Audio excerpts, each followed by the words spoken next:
SBC Media.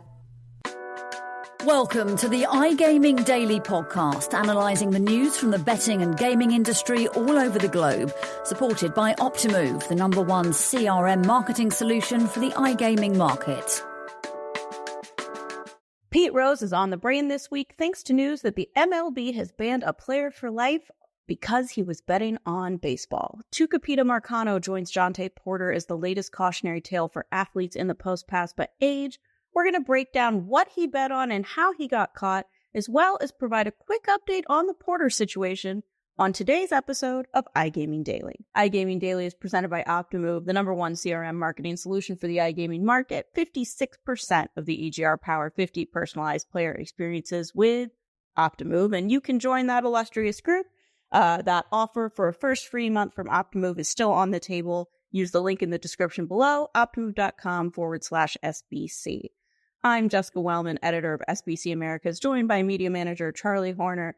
And Charlie, we've done these kind of digital content days in the past. Do you enjoy, have any of them stuck out to you as ones that you've really gotten a lot out of? Yeah, I mean, they're really educational days. They're really good sessions put together. The two that stick out in my mind are the affiliation one and the sportsbook tech one.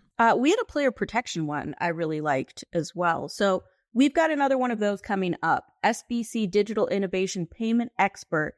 This is sponsored by PXP Financial, Gamble ID, and Approvely. It's taking place next Wednesday, June 12th. The sessions are going to focus on open banking, crypto regulation, compliance, digital ID and payments, and it's going to have speakers from the sponsors, including the likes of Kindred, Leo Vegas, Quiff, the payments associations, all the big hitters and more. So guys, be sure to register so you don't miss out on that. All right, with that out of the way, Charlie, you know what's coming up. Drum roll, everyone. Here is the question of the week for the British person. How familiar are you with baseball? And in particular, are you familiar with the name Pete Rose? So, yeah, I mean, aside from that feature I wrote last year about the rule changes with MLB, not too much. I don't think it's really cut through as much in the UK as say, NFL is at the moment, because we're all too busy watching cricket instead, which is a more exciting bat and ball game. Limit one bat sport per person.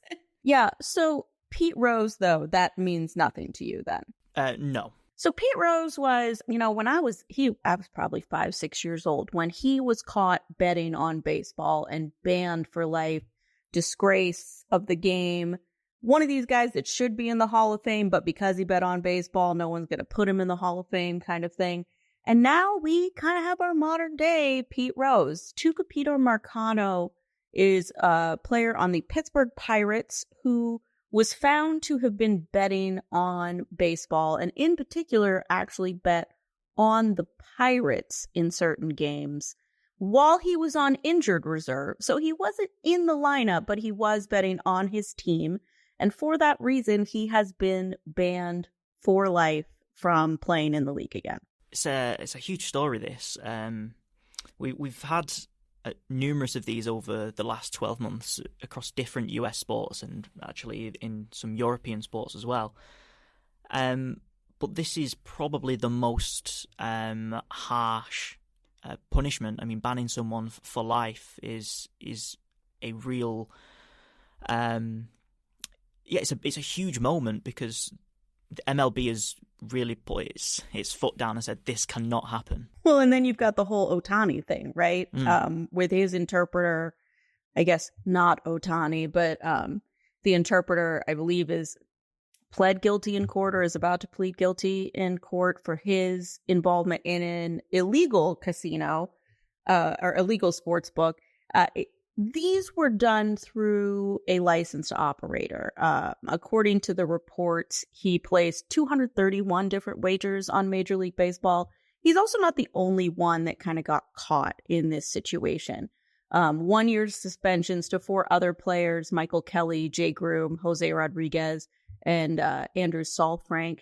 I'll be honest, I follow the Reds notionally. I don't really follow baseball that well. senior writer for SBC Americas, Justin Byers, follows the sport a lot more. And I was like, are any of these people famous? And he was just like, Marcano is probably the biggest name. And it seems like the difference between his lifetime ban and their ban is that they all bet on minor league baseball teams that they weren't affiliated with, whereas he bet on his own team, which, given the Pete Rose thing, I guess makes it a bridge too far. Yeah, that's a nice explanation of why Marcano's ban is bigger than everybody else's. I think it might be useful, Jess, just to outline what the MLB's rules with regards to gambling are. Are they clear, or are they a little bit more like the NFL rules that we spoke about last year?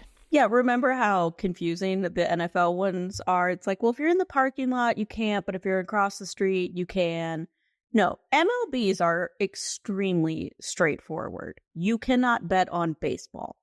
You cannot bet on the minor leagues, the league that you're in. You cannot bet on Olympic baseball or baseball leagues in Asia. There's no betting on any form of baseball, which is a pretty easy thing to explain, right? It took me, 8 seconds?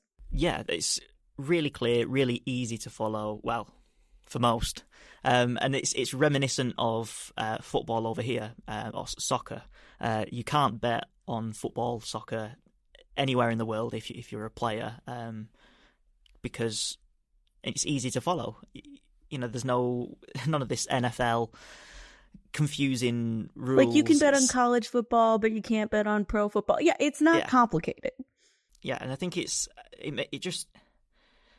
going to run into fewer issues like this if you have blanket rules or blanket bans. And then if people do flout those rules, you can come down really hard on them, as the MLB have done here. Yeah, I mean, I have had conversations with people who have told me so many people of these athletes in the league are from Latin America, where the attitude around betting is a lot different and a lot more kind of laid back. And so there is some culture shock coming into the league. And I can understand this, but given all of the news, given that Pete Rose here, I mean, I didn't follow baseball at all as a child, and I knew who Pete Rose was pretty early in life. Like, it's surprising that this is happening, at least in my mind. It's interesting to note they got caught because they were betting on regulated sports books. I had a bit of an exchange on Twitter where Captain Jack was like, it's shady to me that for 5 years we didn't have a problem and suddenly we do have problems. Yeah, I was just about to ask this: do you think it's a condemnation of regulated sports betting that we're seeing these problems arise, or is it that it's really good because the industry is picking up on these things and they are reporting that there are irregularities happening, and maybe this was happening before and it just wasn't being reported because they were illegal offshore operators? I mean, I think that's a lot of it. I think that these guys were maybe doing it casually with each other. They were doing it with a local bookie or potentially an offshore operator. I also think, to Jack's point, like, why hasn't this been caught before? We finally have seen kind of the technology turn on this. I think, you were still at SBC Americas when we were writing these prohibit releases seemingly once a week. This product kind of solved a problem that was in all of these states have these regs that as athletes, you're not allowed to bet on your own league and that sort of thing. And then the leagues have their own rules on top of them. But actually executing that, where sports books can identify the athletes and, conclude what's happening. Nobody wants to give over Joe Burrow's social security number to a random sports book in Ohio, because Prohibit allows this information to be encrypted and be a little more secure. I think operators and, more importantly, leagues started to feel a lot more comfortable with the sharing of this information that wasn't happening before, which is why I think you're seeing kind of a backlog of things happening that we weren't seeing in the first 5 years. But I think you're right. It does seem like this is a sign that the regulated market is working, even though this is happening. Yeah, it's never great that it happens in the first place, but it's good to know that we do have those tools and protections in place that we can stop it from happening, because ultimately, whether you're betting on minor league baseball or betting on your own team, it's still breaking the rules. It still brings the game into disrepute. So what do we think about the ban in general? Is a lifetime ban a bit harsh? Should it be a couple of seasons? What do you think? I'm going to sound like such an old person right now, but when people are like, oh, he's 24, he's so young and he doesn't know, like, are you 24 or 25? I'm 24, yeah. Yeah, like, I would think, as someone who was your boss before, if I was like, Charlie, you're not allowed to go write for somebody else on the side, and then you did, I wouldn't be like, oh, he's 24. Like, it's a very simple instruction and you didn't follow it. So I think at 24, even though you may be from a different country or you may be in a new place, you may be, I don't know, with this particular player dealing with language barriers, this seems simple enough that I just have a hard time. Like, yeah, you can't do this. And if we don't, I will say they're probably making an example of him more than they necessarily would have. But, like, that's what you have to do with the first one to make sure it doesn't keep happening. Yeah, I would agree that it's probably making an example out of him and sending out a warning to any of the sort of rookie players coming through, saying, this is what could happen if you follow in his footsteps. I agree with you with the point about him being maybe young or inexperienced. At the end of the day, it's very clear. It's not like the NFL, as we've said. The rules are clear. You can't bet on baseball. He bet on baseball.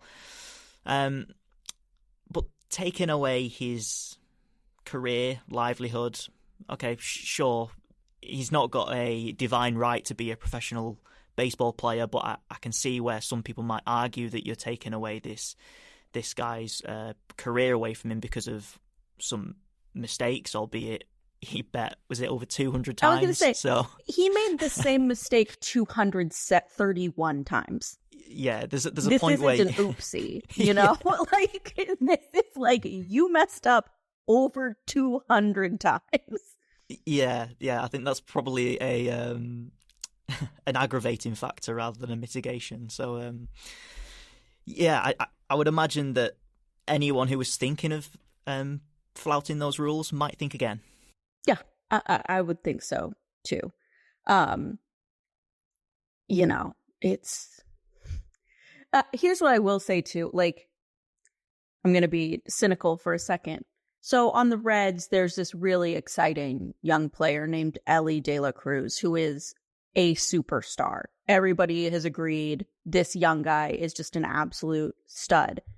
Do I think if this was Elly De La Cruz, we would be looking at a different kind of punishment? Entirely possible. As I mentioned, Justin told me none of these guys, like, they're all kind of people that are on the cusp of being in the major leagues. Like, you don't follow baseball, but like you kind of get called up from the minor league team associated with your team to play in the major league one. And these guys are right on the edge of flip-flopping back and forth between the majors and the minors. He's not a superstar. I do think if it was a superstar like an Elly De La Cruz, maybe we're talking 2 years or something like that, because baseball is struggling to relate and resonate with the young people in the United States. So, yeah, I'm a little bit cynical there. That's my only side note on it. Even still, I mean, even if it was reduced to just 2 years, that it does seem a long time to ban somebody. I can only draw upon the examples from European football, and we had Ivan Toney, the Brentford striker, who was caught flouting the FA's betting rules, and he got, I believe it was 9 months that he couldn't play, and that's probably the most serious case.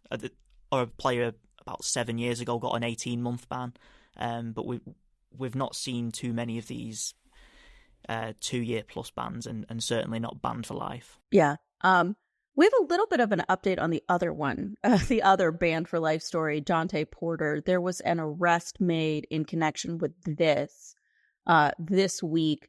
A man named Long Fee Pham is apparently a bookie that Porter was betting illegally with, and had racked up quite a bit of a tab with. And so this whole scheme to sit out games and stuff was done to basically erase his debt with this guy. The man was apprehended at the airport. Tom Nightingale and I were talking about this, with a one-way ticket to Australia. Oh. Which is just the most cliche thing. Like, I'm just going to run away to... It doesn't scream innocent when someone is flying one way to Australia, I think. Absolutely not. And this story does sound a lot murkier than the MLB story. I mean, this one, I think if you are throwing the game you are in, that you probably deserve to be banned for life as well. This is a lot more, I think, deserved of a ban that nobody's questioning it. Let's put it that way. So yeah, he has been apprehended. Funny thing, in this report, they claim he is like a top 1% poker player in the world. And I had to take to Twitter and be like, poker people, who is this person? And they immediately chimed back to be like, hey, this guy was like accused of cheating in a private home game. Like rigging the home game so that he had an advantage and was allegedly cheating people out of millions. And that's what he's known for. So then, like, these random, I haven't, I dip in and out of poker, but this guy who goes by Bruce, a couple of people were tweeting back at me, including one who's like, he cheated me out of $4 million. Whoa. Yeah. Wow. This is this story gets deeper and deeper. Yeah. Cheater's gonna cheat, So, undeterred, congratulations, Australia. You don't have to worry about the safety of your poker home games a little bit for the next coming months, I suppose. So he has been arraigned, and we'll see what happens there. Interesting that this took place in the offshore, illegal space, and then Bruce Pham was like making these bets at a regulated sports book. I wonder if he just couldn't get money down with anybody else because everybody knew he was shady and wouldn't take the bet. Maybe, yeah, but again, it's just a very quick way to get caught if you're this sort of gambling it is kind of like mastermind. World's Dumbest Criminals, right? Yeah, absolutely. All right, Charlie, you noted it has been a busy week. I feel like I do nothing but read court documents. So BetMGM going before the Michigan Supreme Court on this case where a woman claims that she won $3.2 million on the site, and then they claimed that she didn't because there was an error. So that case getting heard in the state's highest court. In Georgia, we have a class action against the group that runs Chumba Casino, Lucky Land, and the most popular sweep sites. I believe we're going to be talking about that on tomorrow's podcast. My favorite, Mike Hermelin, took a lot of pot shots at good old DraftKings CEO Jason Robbins in his latest court filings. So that was nice and juicy. And then we also have a great, not juicy, but very interesting interview from the National Council of Problem Gambling's Keith White. Steve Hoare, who runs our Player Protection Hub, spoke with him about the GRIT Act. So that's all that's going on SBC Americas this week. By the time we publish this, I'm sure there will be some other jaw-dropping news. Anything interesting to check out on your end? Yeah, I've been speaking to the guys at Alt Sports Data recently. I like them. They're fun. Really, really fun guys, and they are really making a push to increase the visibility of sort of action sports in betting, because in their minds it hasn't been they haven't been picked up as much by the big sports books, and those guys are helping to increase that visibility. So there's a couple of features that'll be up by the time that listeners are listening to this. So yeah, go and check that out. Awesome. All right, check out SBC Americas, all the other sites in the SBC network, and of course, keep tuning in for all the latest news and headlines each and every day on iGaming Daily. Thank you for listening to today's iGaming Daily podcast, supported by Optimove, the #1 CRM marketing solution for the iGaming market. If you want to find out more about some of the subjects raised today, feel free to explore any of the sites in the SBC News Network or check out the latest edition of the SBC Leaders magazine. Happy reading.